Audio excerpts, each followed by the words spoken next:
Hi guys, thanks for joining me today. I'm Marilyn and my channel is Making with Marilyn. Now I recently purchased Embroider software. That is an embroidery editing and digitizing software. One of my first designs was a mug rug. So in today's video I'm going to show you that design in Embroider. I'm going to show you the materials that I'll use, then we're going to stitch it out. If this is something you're interested in, stick around. Before I show you what I'll use today, let me show you what the end goal is. This is a mug rug. I used 3 different fabrics. I used the background fabric. It's hard to tell, but it's a light gray polka dot. I used the pink, and I used this kind of mustard yellow. If you wanted to have a different color on the back, you could always use a totally different color or one of these for the back. But I'm going to match my front to the back. For my background fabric, I'm going to use this teal colored flower pattern. Now the person I'm making this for said she likes teal, pink, and orange.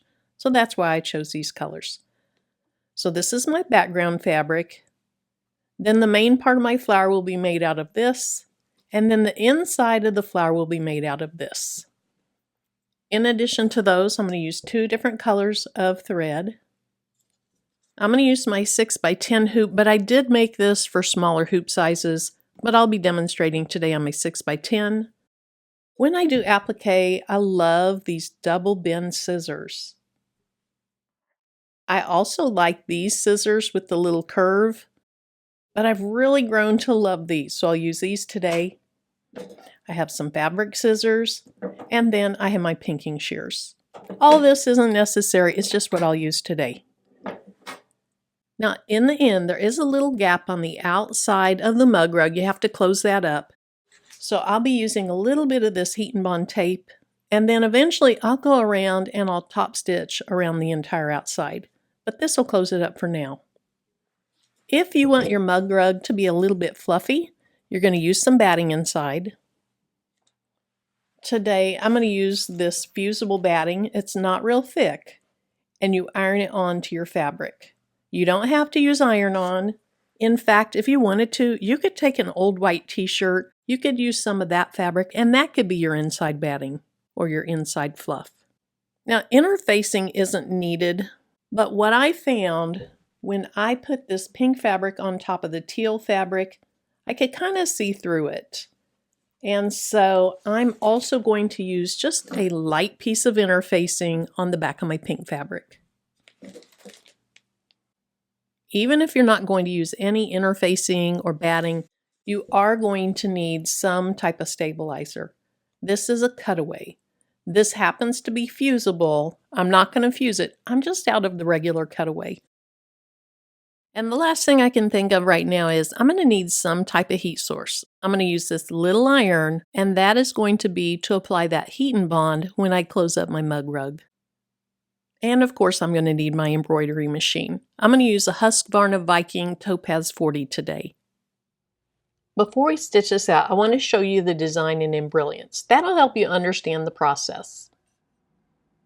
Now let's get a visual of this. In Embroider, you can go up to Stitch Simulator. We'll click on that. And then I can either have it run automatically or I can drag it. So let's go ahead and drag it. This is our first placement stitch. Then we have our tack down stitch. Then we have our flower placement stitch and our flower tack down stitch. After trimming away the excess fabric, then we have the stipple stitch. The next stitch is that satin border. Notice all those stitches that build that up. We're back to another placement stitch, the placement stitch for the inside circle. You can barely see there's a color break in there. So the darker is my placement stitch, and then this lighter green is the tack down stitch. That's when you take it off your machine again, trim the excess fabric, and then finally this satin stitch around the outside. Now we stitch the word bloom.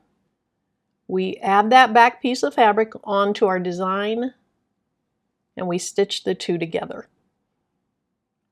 Also worth noting, all these colors of thread over here, those really don't relate to my design. You just have to have a different color for each stop that you want the machine to do. Even though this looks like a lot of steps and it can be confusing at first, if you do a few of these and you start understanding the steps and the mechanics of this, these become really easy. The first step is to go ahead and hoop my stabilizer. Remember, this is a cutaway stabilizer. This one happens to be fusible, but I'm not fusing it. It's just that I ran out of the normal cutaway stabilizer. So let's get it in there. Tighten down the clamp. Then I just want to make sure that the inside back is flush with the outside back. All right, that looks really good. Let's go ahead and put this on the machine. We're going to run that first placement stitch.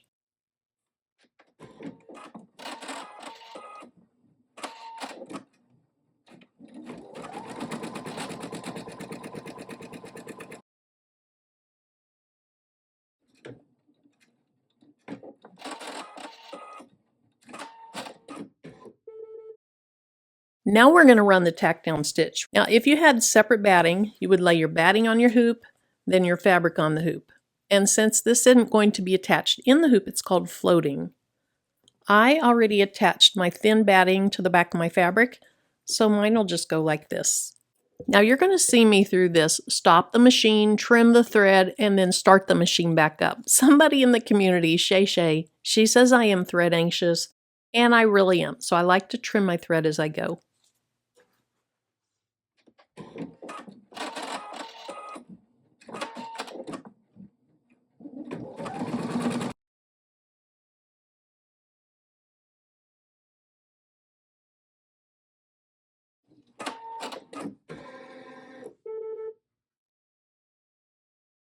Now we're ready for step 1:3. That's going to be the placement stitch for the flower.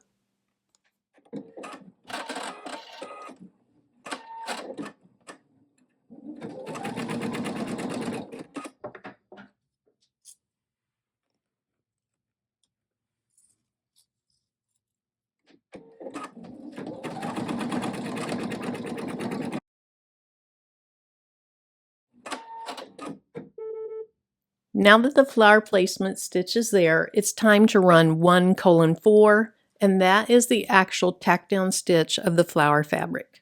So I'm just going to set this on top.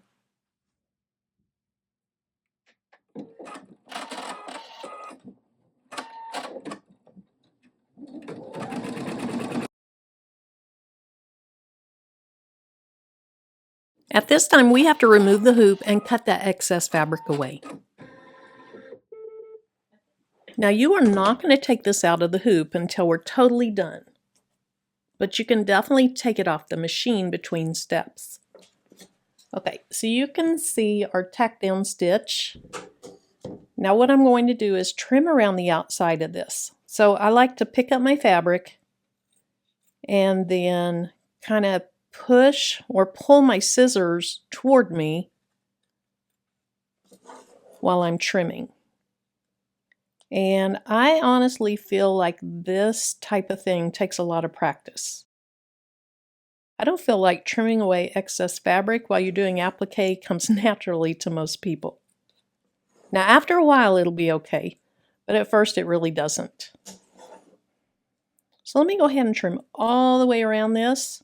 Hopefully I get it trimmed close enough to my thread without trimming my thread or without cutting my thread, that after we do the satin border stitch, you don't see fabric sticking out.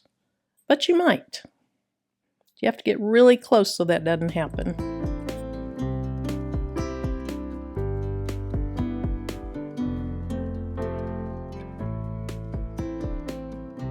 Now, one thing we didn't talk about is when you change your thread.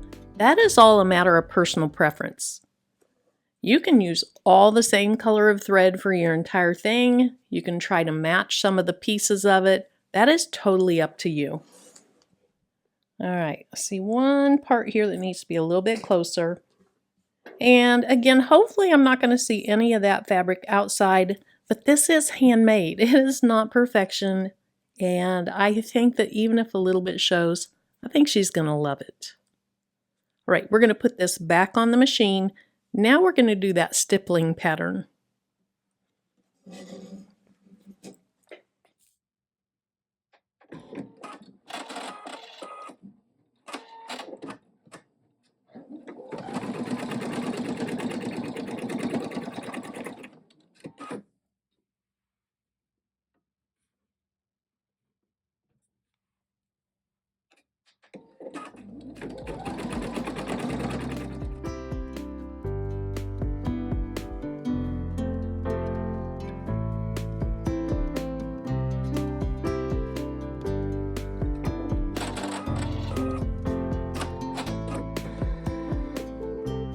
The next stitch is 1:6, and that's going to be that wide satin border that goes all around the outside of the flower.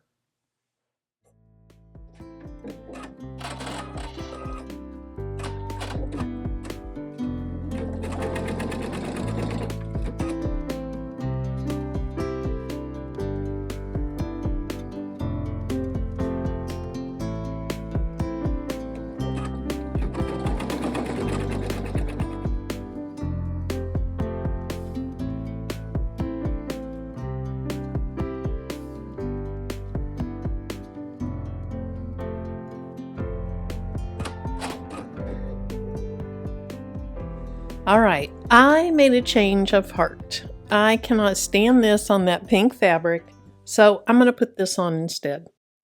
And it's just going to take a real small part. I'll just cut this off right here.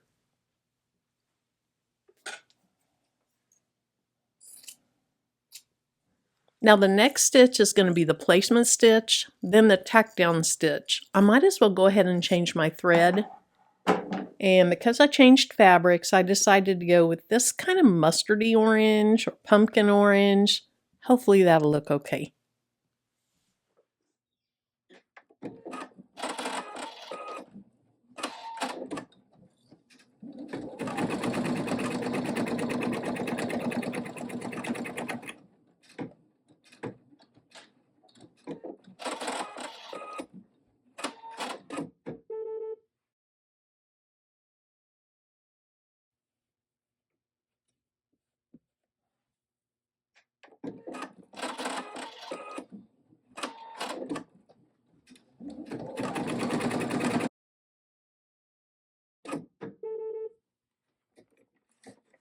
Now before we run this last satin stitch, we have to cut this excess fabric away.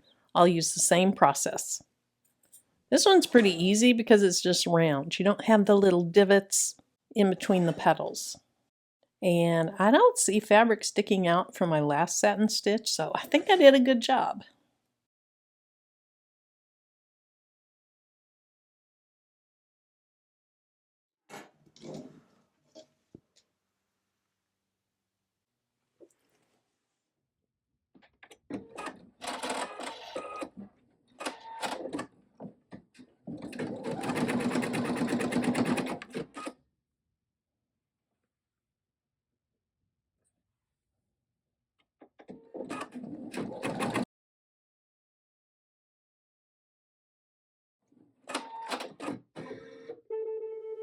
Now it's time for the words, and I'm going to leave that same kind of orangey pumpkin thread in there.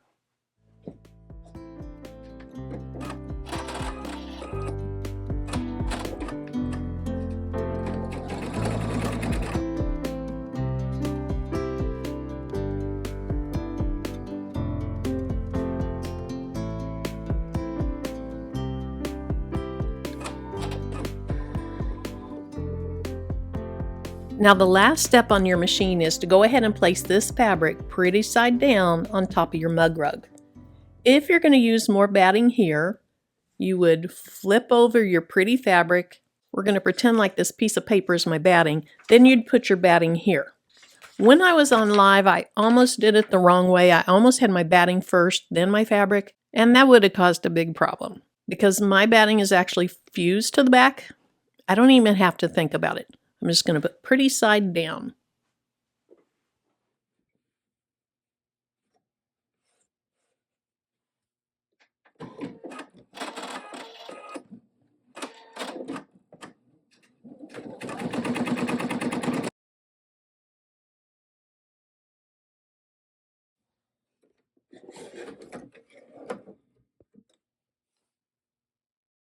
We are done with all the machine stitching.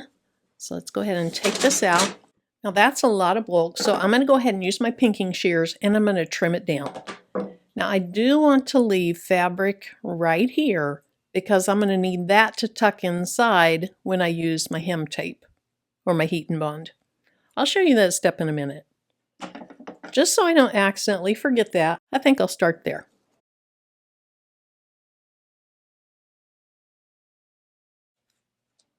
So now we're going to take off the excess bulk, and you can get fairly close to your stitches, but don't get so close that the fabric's going to want to pull out.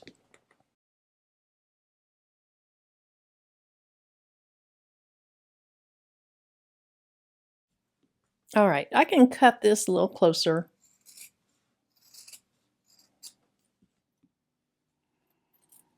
And then I don't need the stabilizer at all. Now it's almost time to turn this right side out, but I do want to do one more step, and that's to clip the corners. Just clip them straight across, and you'll tend to get better pointed corners. Again, don't clip so close that you accidentally clip that thread.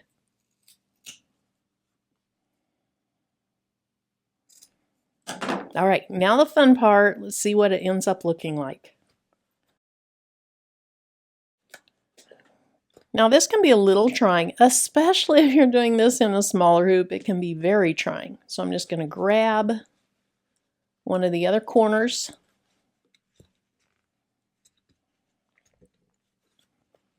Kind of pull and push at the same time.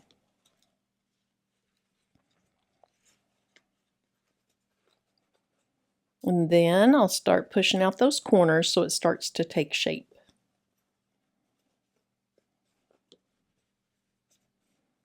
Now I'm also going to get a chopstick out, or you might have a corner turner, but I'm going to use a chopstick. Now here's why we left that extra fabric, because we're going to flip it inside the mug rug, and then we're going to, in my case, I'm going to adhere those together with that heat and bond.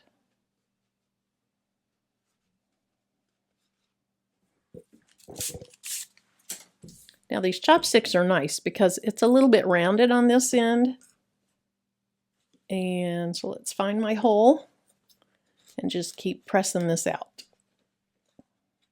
You don't want to close up your mug rug until you're happy with your corners, because once you close it up, you can't get to those corners anymore. So take your time, be patient with yourself. Now, if I would have been thinking for this last stitch where I stitched the two pieces together, it probably would have been a good idea to use a teal colored thread, because you can see my orange red right there. All right, so I'm just going to kind of finger press this down until I think it's about in the right place. And I'm going to try to hide that orange thread just a little bit. So I'm probably going to overfold it. Okay, there we go. You can't really see it too much. I can barely see it here. I don't like that corner yet. All right, I think that's a little bit better. Now it's time to add that hem tape or the heat and bond. With heat and bond, you have a rough side, that's the adhesive, and then the paper side. Eventually this paper comes off. But the first thing that you're going to do is put the rough side down on the fabric. Okay, that looks pretty good. Doesn't have to be perfect. I am going to stitch around the top of this. Not during the video, but I am going to top stitch this anyway. So I'm going to press that down just for a few seconds. One thing that I have found with heat and bond is it tends to work best for me if I let it cool off all the way before I try to take that paper backing off. So that's what it looks like so far. And doesn't look like it's adhered. Go ahead and give that just a little bit more heat. Okay, let's see if I can get that paper backing off and have the adhesive stay put. Okay, there we go. So it's a little shiny. You can see that adhesive in there. Then I have to have the heat on there long enough that these now stick together. And it's kind of thick in there. So I'm probably going to press from both sides. Go ahead and press this for about 10 seconds.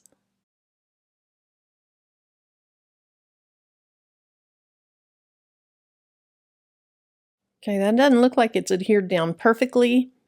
I'm going to get some little clips that hold it together while it cools down. Okay, let me test that. It is not adhered down yet. In the end, if it doesn't, it's going to be okay because I'm going to top stitch around this. But I would prefer that it actually adheres down. These are just some little sewing clips. They're all pink, so they are so cute. So I'm just going to place these across here.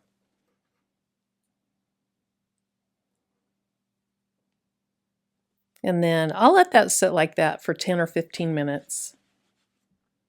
In the meantime, let me show you what this looks like. I think that's so pretty.